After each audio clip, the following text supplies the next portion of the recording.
আসসালামু আলাইকুম দর্শক, চলে আসছি আজকে একটি পাখির খবর নিয়ে, সংবাদ নিয়ে।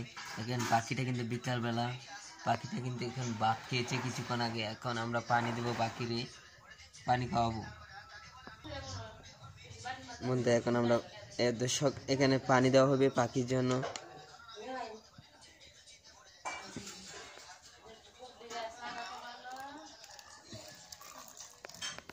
হালকা পানি দিলাম, এখন পানি খাচ্ছে।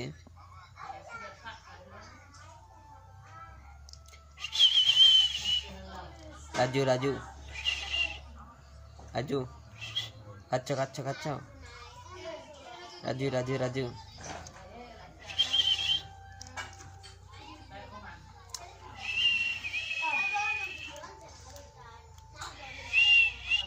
রাজু রাজু রাজু খাচ্ছ খাচ্ছ খাচ্ছ রাজু রাজু